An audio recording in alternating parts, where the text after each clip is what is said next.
This is one of the few times when I'm recording that I'm fully dressed. Not like I'm always fully dressed. I just mean like I'm actually like pants, dress, shoes, because I'm gonna go out in like 20 minutes. So that's what I meant. Welcome back, everyone, to the channel. I hope that you are having a beautiful day out there, a wonderful one, wherever you may be. Today, we're going to listen to this track, Juke, Joint, Jezebel. This is from the group KMFDM. I've never heard of them. Now, we're listening to this. This is originally from their album Nihil, which was released in 1995. Now, we're listening to this because it was a request and sponsorship from Dustin. So, Dustin, thank you so much for the suggestion and, of course, for the support. Now, you had specifically asked for a 2021 re-recording that you prefer the best, although you even said that purists may call you out on this one. And usually I will listen to the original, but you requested this re-recording, so that's what we're going to do here. Now, I have pulled up, also the group has been mentioned by Ariadne, J. Fergs, S.J.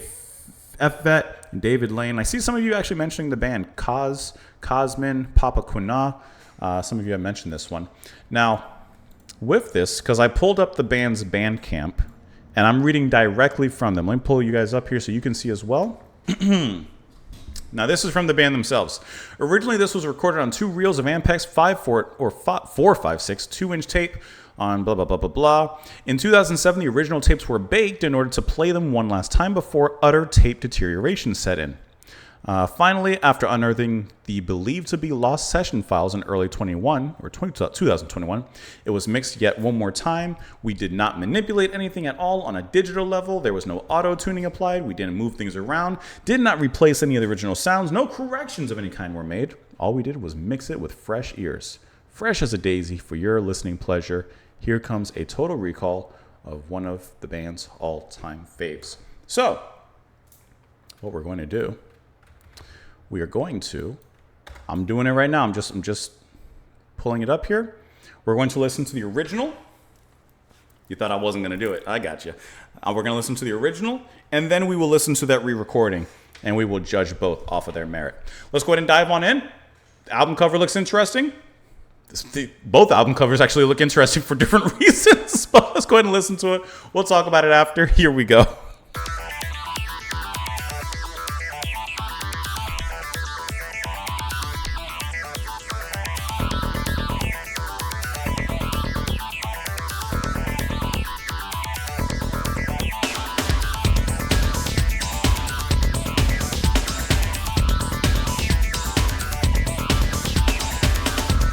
Tempo is aggressive.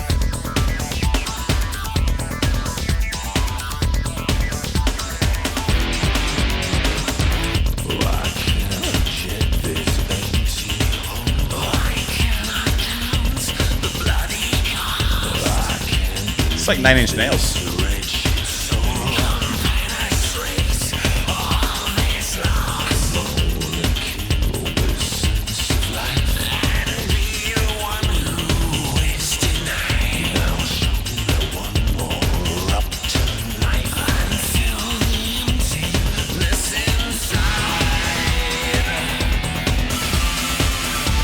I like that sharp synth there under the guitar, or on top of the guitar.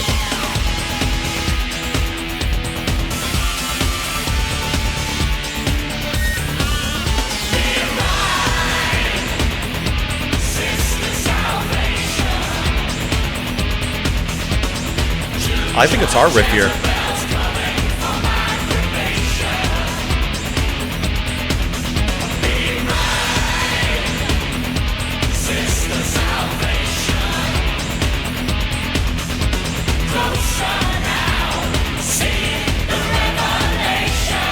I like the group singing there as well. It sounds really good.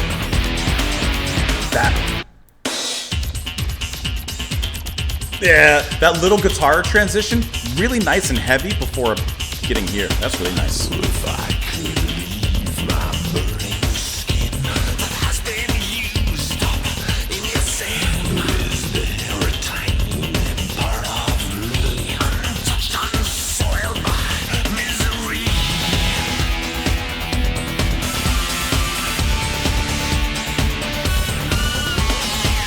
I love the mix of guitars and synth here.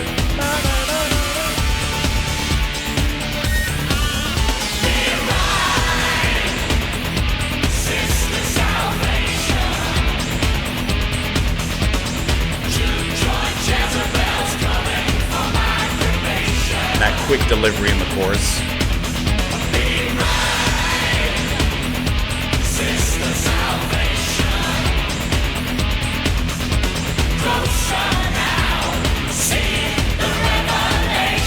That's a very catchy chorus. The crowd will sing that one for sure.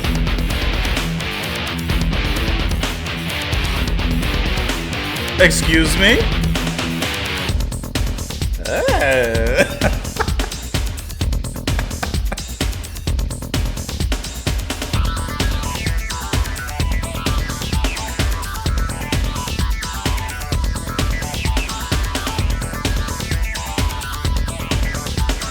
That was a cool little breakdown.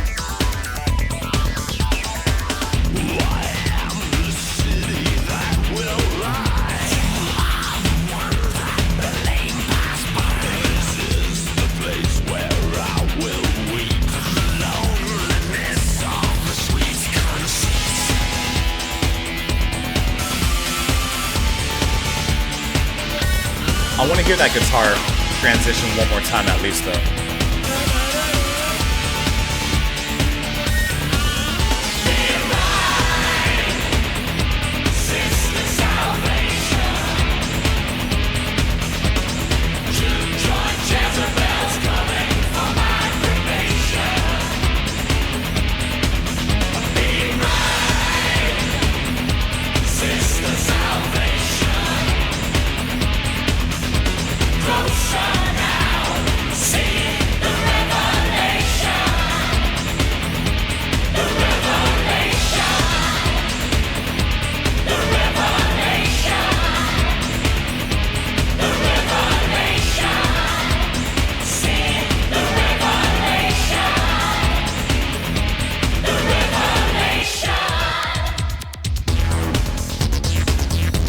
There's a lot of little breaks in here that make this a continually diverse listen.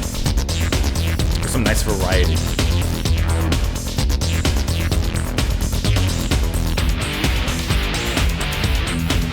Oh yeah.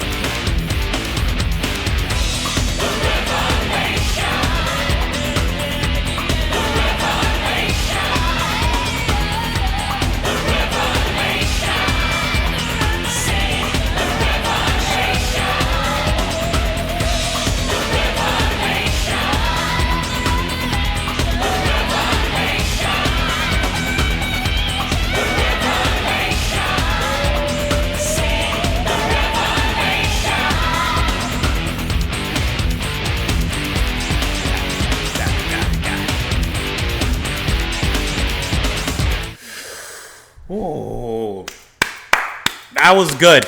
That was very good. That was a nice piece of industrial metal that sounded like a actual great combination of industrial and metal and actually bringing them together in kind of a perfect 50-50 way. Not one is edging one over the other. This sounds like the perfect combination of that. This is like whenever Professor Reese's came up with the perfect mix and the perfect measurements of peanut butter and chocolate. That one moment when he got that right, that's what this is. I love the vocals. The thing, I mean, maybe it's because I'm not overly familiar with industrial metal in general, so I can't, I don't have a lot of, what's the word? A lot of points of contact, I suppose, with it. But of course, it reminds me a little bit of Nine Inch Nails, but this seems to go to a heavier kind of extent. The vocals have this nice snarl to them. On this track, you're going to have Sasha Konitsko on the vocals, along with many of the other bands, I would imagine. Pretty much every other band made on here, especially during the chorus, which I love that chorus. It has such this almost gospel-esque kind of choir sound to it, the way that they all sing out and ring out. And I love how light their voices are, kind of in comparison, of course, to the darker undertones of the lead singer, Sasha, there. And I just love that. I think it comes across so well. The little interludes and transitions, whether it's with the guitar, that ba-ba-ba-ba-ba, or like the moment kind of after the second chorus, when for just a brief moment, we get a very just straight metal breakdown, just nice and heavy, before immediately transitioning on to something a little bit more synthy. Like, there's a lot of moments like that make this a very entertaining listen, filled with diversity and various moments that are always kind of catching your attention and having something interesting to say. I thought that was fantastic. The drums on this track, I know that there's, well, I don't know. I'm looking at the personnel here really quick. I'm trying to figure this out while I'm looking here. This is the second track on the album, so I'm looking for twos, basically. So percussion and Esh is handling that. I would imagine that's going to be all the drums, basically. I know there's drum programming later on. Either way, the drums I thought were fantastic, whether it's programming or not. I'm sure that live they probably have a mix of both acoustic and the programming there, but that was absolutely fantastic. That was a really cool track. Let's go ahead and look at the lyrics for this one, and then we'll listen to the re-recording. I can't reject this empty hole. I cannot count the bloody cost. I can't believe this wretched soul. Come penetrate all this loss. Come on and kill this sense of life and be the one who is denied. Now show me one more upturned knife and fill the emptiness inside. Like, is he saying, show me one more upturned knife? The knife is pointing up like to stab. Or, and that's what's filling the emptiness, or what will be filling this emptiness. Or is that emptiness already there and that's cutting it out perhaps? Be mine, sister salvation. Juke joint Jezebel is coming for my cremation. Be mine, sister for salvation. Closer now. See the revelation. You know the crowd in the audience is singing that one out. If I could leave my burning skin that has been used up in your sin, is there a tiny part of me untouched, unsoiled by misery? Is there just a part of me that hasn't been touched by the pain you've caused me? I am the city that will lie. You are the one that blame passed by. Like you got by blameless in all this. This is the place where I will weep the loneliness of sweet conceits. The revelation, see the revelation, the revelation, see the revelation. Which, of course, revelation, just, see the truth, see the things revealed to you. Could also be, the last book of the Bible there. There's some other references, of course, of the Jezebel thing there. Perhaps a hellfire kind of thing with the burning skin, used up in your sin, that kind of thing. So, as far as I can tell. Looking at the Wikipedia article for this track, it says that it is their most widely known song, with 3 million copies being sold across various releases. It says the music for the song was primarily written by Sasha, who asked returning band member Raymond Watts to write the lyrics for the track, as well as a few others. It says also credit are Esh and Gunter Schultz. When mixing the song, Knitsko thought it sounded too awful to be included, but TVT Records, who they were signed at the time, wanted it on the album. Certain it would become a hit. Listen, sometimes the label, sometimes they know what they're talking about. It says, let's see, Neil Strauss highlights Watts' lyrics and looped guitar riffs, electro funk beats as the song's main features. I don't care about what other people think. I want to know what the band members think and what they say about about it. So it was accompanied by some music videos there. The original song was used in the 1995 film Bad Boys. I kind of saw Bad Boys, not enough to tell you anything about it. Don't remember the song at all. It says it also appeared in the 1995 Mortal Kombat soundtrack. Saw that a few times when I was a kid. Don't remember the song at all. Also filmed it there. Critical reception. That's nice. And there's the information. Let's go ahead and listen to the remix now. The 2021 version, of which I already read off directly from Sasha on the Bandcamp. Their reasons for remixing it and such. Let's go ahead and play it, compare it, talk about it. Here we go. Like I said, the album covers are interesting for different reasons.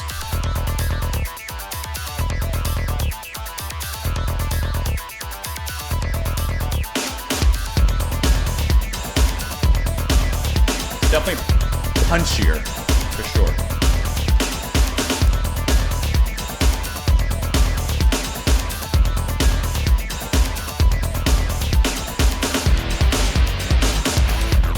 God, I love it.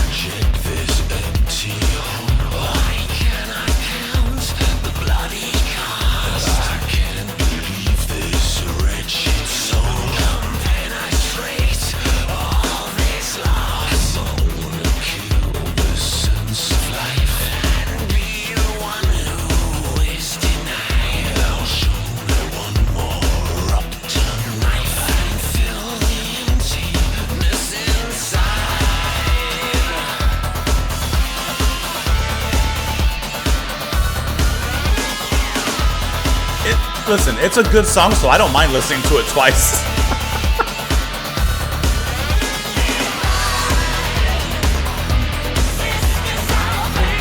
I'm gonna start singing this thing. This chorus.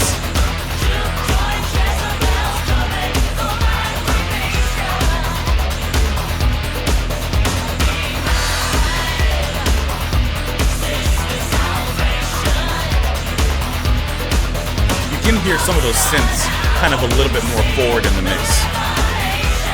And that synth bass as well. I forgot that pause. That's sneaky. If I could leave my burning skin that has been used up in your sin, is there a tiny part of me untouched, unsoiled by misery?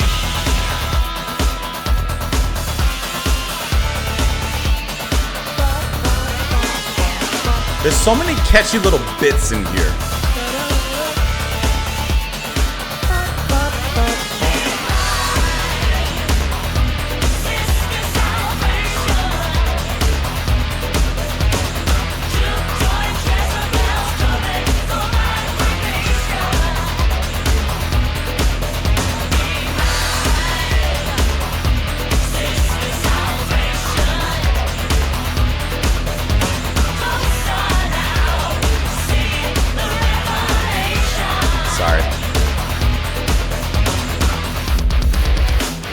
This part, I wish it was a little longer. Give me, because we get one bar and then back to. I wish that was just a little long. That's just me. That's just me.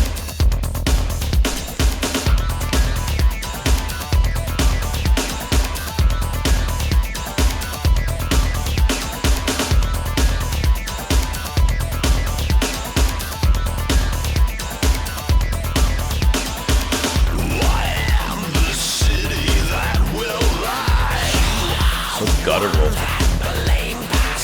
This is the place where I will weep the loneliness of sweet conceit.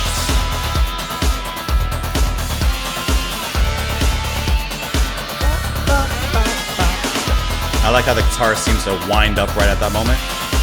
See, right here. Didn't do it again there.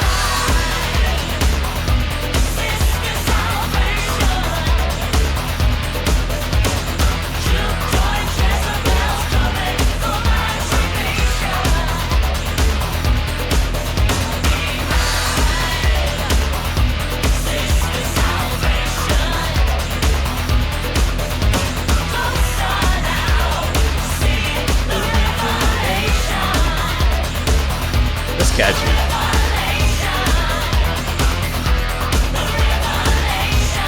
And that synth is squirming back there.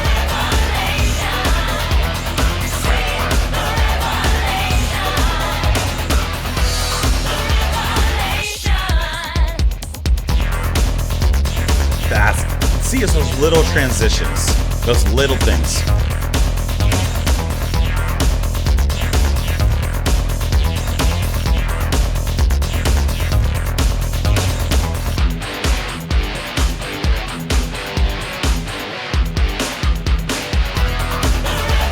Right back on.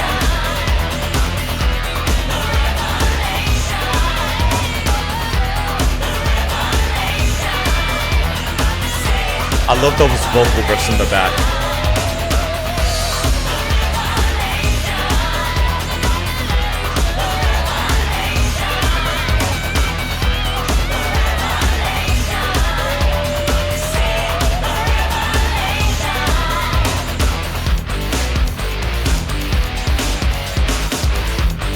I can see why that's their most popular. I can definitely see why that's their most popular song. That's a banger. And I also forgot to mention that those backing vocals, those backing female vocals, Jennifer Ginsburg there. Absolutely adding a bit of soul, but power still behind all that industrial movement, behind everything, especially in the final moments where it's just straight vocal riffing, just going off there. Okay, so it's really just purely a mix change. It's not like a re-recording or anything like that. And really, it's the same song. So it's not like a version necessarily is different or they didn't add or take away anything like we read in the beginning.